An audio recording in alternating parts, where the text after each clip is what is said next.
세금 잘 알려주는 쌤 누나, 쌤 언니, 최자영 세무사. 박송희 세무사입니다. 안녕하세요. 연말정산의 네. 시기가 또 왔네요. 네, 올해는 어떻게 연말이 다가왔는지도 모를 정도로 그러니까 네, 시간도 빨라서 그런 것 같기도 하고 아무래도 코로나 때문에 조금 뭔가 정신이 없었던 것 같아요. 맞아요. 네.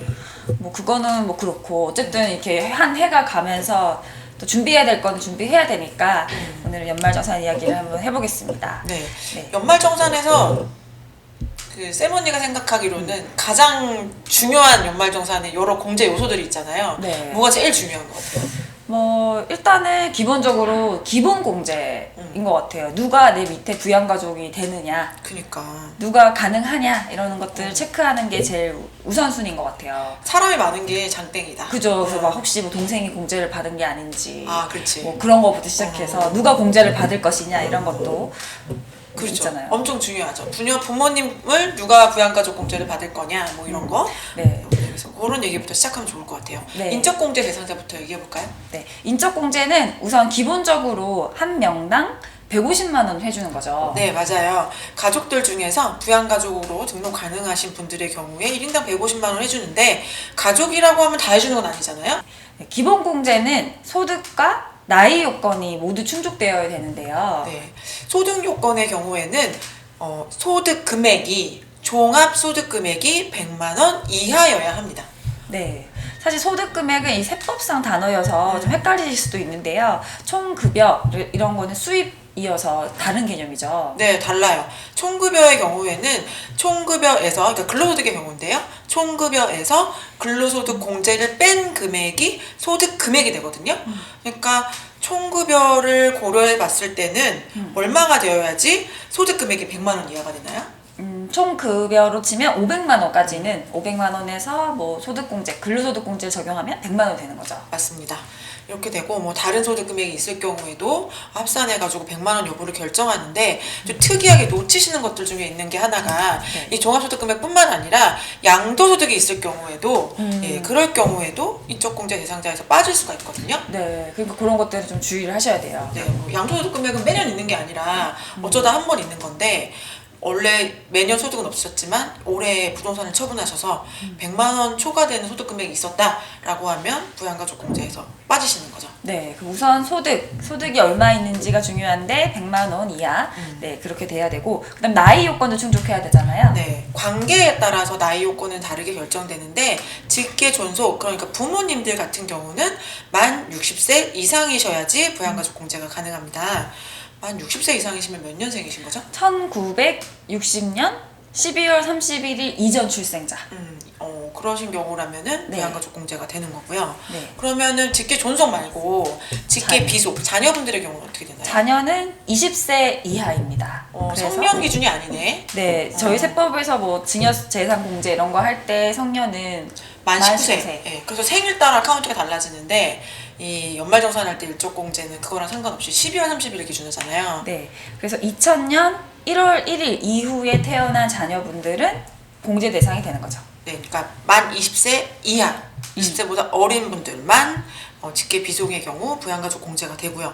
그러면은 직계 존속이나 직계 비속 말고 형제들도 있잖아요. 네. 형제는 되나요? 형제 자매도 공제가 가능한데 그 나이 기준은 똑같이 20세 이하 또는 60세 이상인 경우에만 가능합니다. 그러면은 배우자는요? 배우자도 나이 제한하나요? 네, 배우자는 나이랑 상관없이 소득만 없다면 공제가 가능합니다. 예, 저희가 지금 나이 얘기를 했잖아요. 그러면 이 나이에 관련된 특별한 공제가 또 있어요. 네, 나이는 또 고령자 공제라는 게 있죠. 네, 고령자 공제. 일정한 나이가 넘으신 분들을 부양하고 있다면 추가적으로 100만 원을 더 공제를 해주잖아요. 몇 살이신 분들부터 적용이 되나요? 네, 경로우대는 70세 이상이에요. 그러면 1950년 12월 31일 이전에 출생하신 분들이라면 추가적으로 100만 원 경로 우대 공제 적용이 가능하네요. 네, 그리고 이 기본 공제 대상자가 되는 범위에 뭐 본인의 부모님 가능하고 배우자의 부모님도 가능한가요? 예, 가능합니다. 네. 네, 뭐 주민등록등본에 같이 올라와 있지 않더라도 가족관계 증명서 등으로 인해서 부양가족이 증명이 가능하다면 공제 받으실 수 있어요.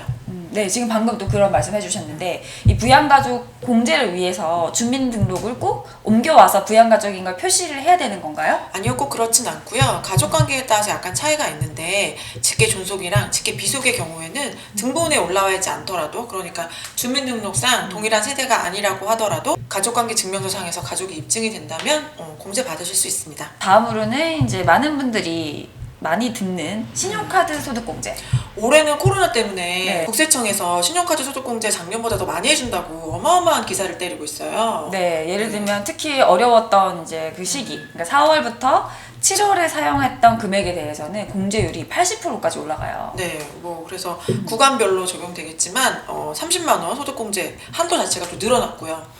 그래서 작년보다 똑같은 금액을 쓰더라도 소득공제를 늘려놓았다. 그러니까 많이 활용해라 라는 얘기가 많이 나오고 있는데, 네. 그래도 저는 항상 신용카드 소득공제가 기사가 될 때마다 좀 그랬던 게, 신용카드 소득공제는 기본적으로 총급여의 일정 금액 이상을 써야 되잖아요. 네. 총급의 25% 이상, 연봉의 25% 이상을 쓰면 그때부터 공제가 시작이 되는데 연봉 4천만 원이다라고 하면 일단 최소한 1,000만 원 이상을 써줘야 돼요. 네, 1,000만 원 쓰고 나서 그 다음에 쓰는 금액에 대해서 몇 프로를 곱해가지고 그게 소득공제가 되는 거죠. 네. 많이 써야 돼요, 그러니까. 네. 그래서 금액들이 그런 게 있는데, 게다가 이제 소득공제 한도도 있어서 사실상 이 공제라는 걸 뭐 받는 거는 좋지만 이 카드 공제 때문에 카드를 더 많이 쓴다, 이거는 좀 말은 안 맞는 그치, 것 안 같아요. 맞지. 연봉이 4천만 원인데 소득공제 받겠다고 2, 3천을 쓸 수는 없잖아요. 어차피 1,000만 원은 까고 시작하는데. 네. 그래서 그거에 대해서는 계산하는 방법도 사실 너무 복잡해요. 결제 수단별로도 너무 더 다르고. 이번에 그 국세청에서 나온 자료를 보면 그 부분만 몇십 페이지가 나와 있어요. 그래서 그런 것들을 다 설명을 드리기에는 좀 저희도 효과적이지 않다. 네, 그래서 하나의 팁만 말씀드린다면 총급여의 25% 이상을 썼다라고 하면 남은 2달 동안은 신용카드보다는 체크카드를 써보자. 네, 그리고 특별하게 추가 한도가 나오는 것들 중에 전통시장 사용분이나 아니면은 대중교통 사용분이나 아니면 뭐 도서 문화에 지출한 비용이나 이런 것들에 대해서는 알파의 소득공제 한도를 주기도 하거든요.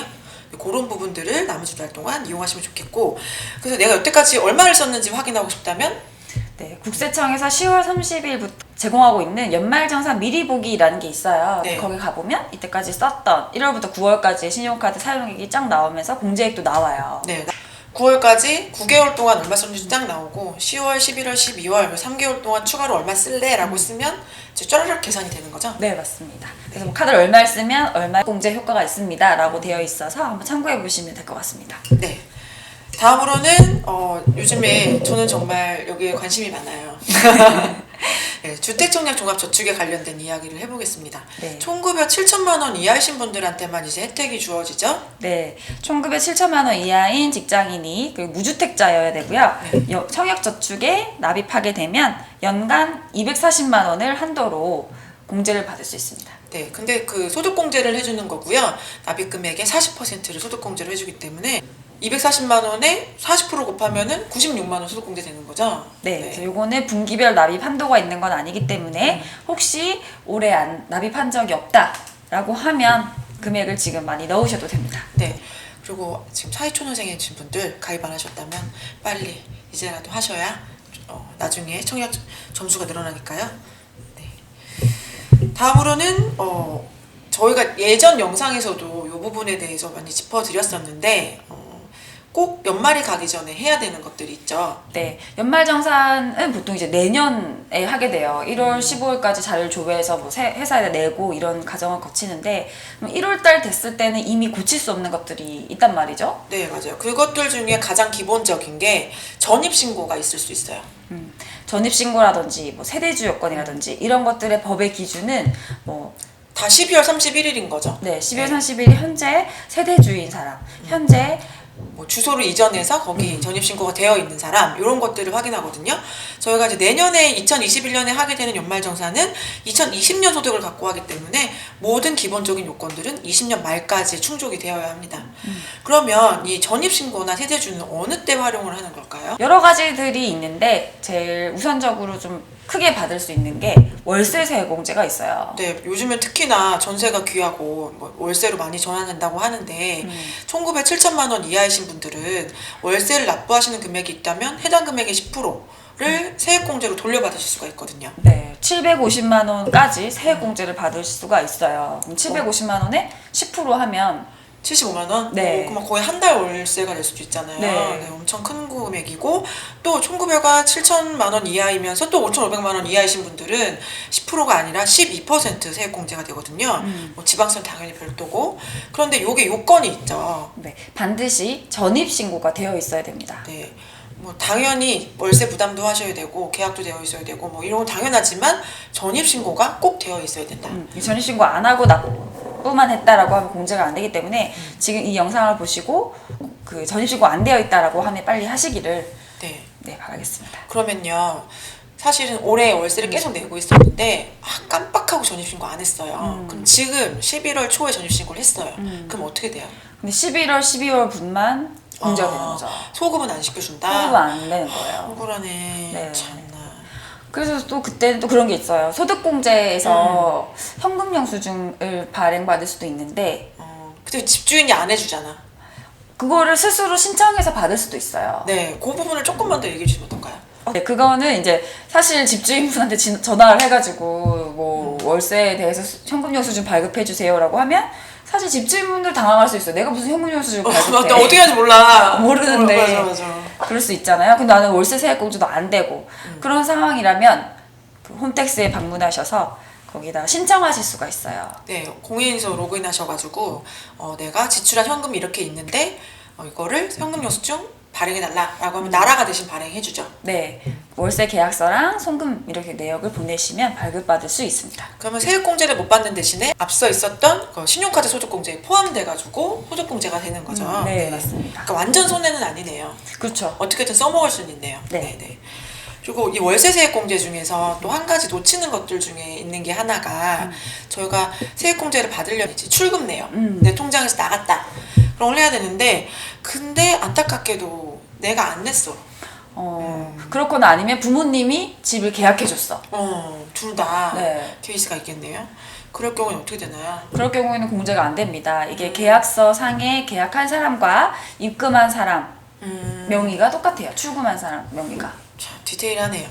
네. 그럼 어쨌든 월세 내시는 분들이라면 10%, 12% 세액공제 받을 수 있으니까 세 가지를 잘 지키셔야 될 것 같아요. 그러면 계약도 내 이름으로 하고 입금도 내 이름으로 하고 전입신고를 반드시 하자. 네. 자, 그러면 또 이제 연말에 해야 되는 것 중에 저희가 세대주도 말씀드렸었는데 세대주에 따라서 달라지는 소득공제, 세액공제 항목들이 있죠. 네, 보통 대표적으로 이제 주택과 관련된 것들이에요. 뭐 담보대출을 받아서 이자를 납입하고 있을 때 그 이자 상당액에 대해서도 소득공제가 되는데 그럴 때도 다 요건들이 이제 세대주여야 돼요. 차주와 세대주가 같아야 된다. 그러니까 이자를 내고 있는데 뭐 원금 막 상환하고 있는데 세대주 때문에 소득공제 못 받는다고 하면 되게 억울할 것 같다. 네. 이건 금액이 엄청 크잖아요. 맞아요. 엄청 크죠. 네. 원리금 상환에 이런 거라든지 이런 건 금액이 되게 크기 때문에 반드시 세대주가 되어 있는지 네. 하고. 지출하는 금액도 크고 소득공제 한도도 엄청 크니까 이 부분은 꼭 반드시 확인하셔서 효과를 보셨으면 좋겠습니다. 네. 다음으로는 이제 금융상품이죠. 연금저축, IRP 네. 이런 것들인데요. 기사가 많이 납니다. 이 시기가 되면. 네, 빨리 저금하라고. 네. 네, 연금이나 IRP나 뭐 둘 다 납입을 하고 납입하는 금액에 대해서 세액공제를 해주잖아요. 뭐 네. 12% 금액에 따라서 15%까지 해주는데 그렇기 때문에 연말에 꼭 반드시 돈을 넣어야 되는 거죠. 금융상품에 가입하시려면 지금 하시는 게 효과가 있겠습니다. 네, 저희가 작년에도 요맘때쯤에 펀드에 가입하는 게 좋다 뭐 이런 얘기 했었던 것 같아요. 네. 지수는 오르는데. 네. 맞습니다. 이 세액공제 금액도 이 납입액의 15%, 12% 이렇게 공제가 돼요. 네, 총급여 5,500만 원 이하이거나 아니면 종합소득금액 4천만 원 이하이신 분들은 15% 세액공제가 되고 그 이외의 분들은 12% 세액공제가 되죠. 네. 네, 이 연금저축은 이제 나라에서도 장려하는 부분이기 때문에 또 개정된 부분이 있는데요. 10세 이상인 분에게는 이 세액공제 한도를 상향했습니다. 10세 이상이신 경우에는 원래 연금세액공제의 한도는 400만 원이었는데 그걸 600만 원으로 늘려졌고요. IRP랑 합쳐졌을 경우에는 원래는 700만 원이었는데 그게 900만 원으로 늘어나게 됩니다. 네, 거기에 아까 말했던 뭐 15%, 12%, 네, 이렇게 되고 또 총 급여, 네, 급여가 어느 정도인지에 따라서 이 한도도 조금은 달라지기 때문에 이 표를 참고하시면 되겠습니다. 다음으로는 또 올해가 가기 전에 할 수 있는 항목, 기부금이 있습니다. 네. 작년에 쌤언니가 추천해서 그 아름다운 가게 맞나? 거기에다가 옷이라든지 헌옷 같은 걸 기부하면 뭐 기부금 영수증을 발급받을 수 있다. 그러니까 네. 한번 해보세요. 저희가 말씀드렸잖아요. 저 했거든요. 네. 올해 이사하면서 헌옷을 많이 그 재단에 기부를 하면서 영수증 받았죠. 보니까 금액이 쏠쏠하더라고요. 네, 그런 것들이 기부금 공제가 되기 때문에 올해가 가기 전에 이것도 해마다로 기속될 거기 때문에 네. 가능하신 분들은 시도해 보시면 좋을 것 같아요. 네, 제가 해보니까 옛날에는 집에 와서 막 확인하고 가져가고 그랬던 것 같은데요. 코로나 때문에 그렇게는 안 하고 박스에 넣어가지고 문 앞에 쌓아놓으시면 가져간 다음에 나중에 이거는 금액이 어느 정도 됩니다. 이렇게 문자가 와요. 네, 한번 경험해 보시면 좋을 것 같고요. 또 지난번에도 말씀드렸지만 이제 정치자금 기부금이 있잖아요. 네. 네, 정치자금 기부금에는 어떤 장점이 있나요? 네, 정치자금 기부금은 또 이제 세액공제를 10만 원까지는 그대로 100% 다 해주는 부분이 있어요. 라디오 광고도 하더라고요. 정치자금 기부하세요. 10만 원까지는 100% 돌려받습니다. 이런 게 있어서 네, 저도 올해 다시 또 해보려고요. 네. 연말정산 올해가 가기 전엔 챙겨야 되는 사항들을 한번 짚어봤는데요. 지금 아까 말씀드렸던 10월 30일부터 연말정산 미리 보기라는 게 있어서 거기 들어가시면 자세한 정보들이 좀 더 나와 있고요. 시뮬레이션을 해볼 수 있는 게 제일 그 사이트를 통해서 시뮬레이션을 해보실 수 있고요. 지난 3년 동안 내가 돈을 이렇게 벌었구나, 혹은 내가 카드를 이렇게 많이 썼구나, 뭐 소득공제를 이렇게 받았구나, 이런 사실들을 확인해 보실 수가 있고요. 최종적으로 연말정산 간소화 서비스 자료 이런 게 뜨는 시기는 언제죠? 내년 1월이요. 네. 네, 1월 달에 뜨면 15일 전후에서 이제 확정이 되고 그 자료를 다운로드 받아서 회사에 제출하시거나 원천징수 의무자한테 갖다 주시면 연말정산이 마무리되는 거죠. 네, 맞습니다.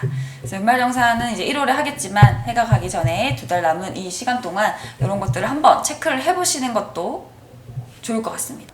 지금까지 세금 잘 알려주는 쌤 누나 쌤언니였습니다. 안녕. 안녕.